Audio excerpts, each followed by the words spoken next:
All right, well, guys, I want to shift our attention to the other big storyline from last night's episode of The Last Dance. Of course, Dennis Rodman's impromptu mid-season hiatus. This is amazing.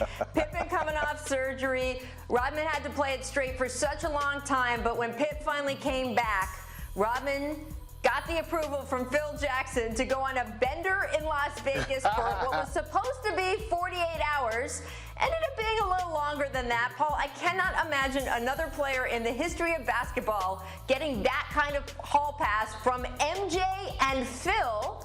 So do you think that the Bulls changed Dennis Rodman, or did Dennis Rodman in some way change the Bulls there?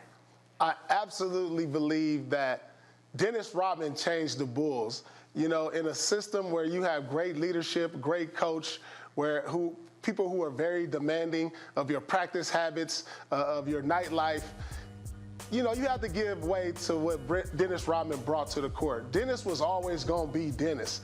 And as long as he gave you 110% on the court, you can live with some of his off-the-court antics. And I just thought, you know, you had to soften up for a guy who was different, a guy who wanted to be accepted, a guy who already won a championship, a guy who knew what it took. And so at that point, Dennis was established. He was great. He was an all-star.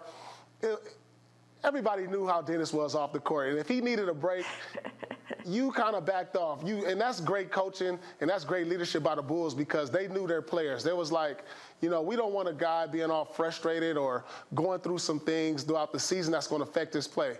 Maybe he does need a 3-4 day, 5 day, whatever. Let's give him that. And you know what I kind of look at that as in today's game? I look at that as, what do we call it? We call it load management. Exactly. That was just Dennis's form of load management. That's all it was back then. No, you got to give respect to Phil Jackson. Talking about knowing your players, knowing the temperature of your players, and, you know, knowing how to bring the best out of your players.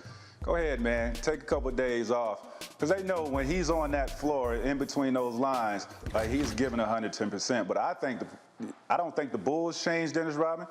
I think Madonna changed Dennis Rodman. He was. We're talking about the queen of pop in the 80s, who was controversial and didn't care what anybody thought or how she lived her life. Like, she was gonna be herself at any time, and she, you know, really convinced Dennis Rodman to be who he is as a person.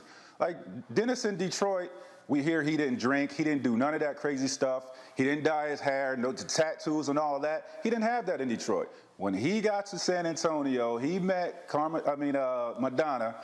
Everything just went wild with him. Their hair coloring, just the polarizing, he was a polarizing figure. And then when he got with the Bulls, it just magnified it. And I have to think that, you know, Madonna changed him as a person. Well, it's a great point, Mac, because look, Madonna, for all of her outlandish behavior, has known as a super hard worker. And that's what Dennis was, right? The story in the documentary about how he went on this crazy bender, Michael Jordan has to track down to his Chicago place, knock on the door, and pry him away from Carmen Electra, and then they go to practice, and Dennis is literally running circles around the rest of those guys, because when it came time to go to work, Dennis still went to work. It's an amazing story. Absolutely. I may just go rewatch the entire documentary after this show, but there are more episodes coming, and we'll have a little sneak peek for you later in this show. Before we go to break, I did want to give some important news on the current Chicago Bulls. Our Adrian Wojnarowski reporting that they are hiring former Sixers Senior VP of Player Personnel, Mark Eversley, as general manager. Eversley is from Canada. He's going to be the first black GM in Bulls history, and he will, of course, work closely with their new executive vice president there in Chicago, Arturas Karnisovas. So management change complete for the Chicago Bulls. Thanks for watching ESPN on YouTube. For live streaming sports and premium content, subscribe to ESPN+.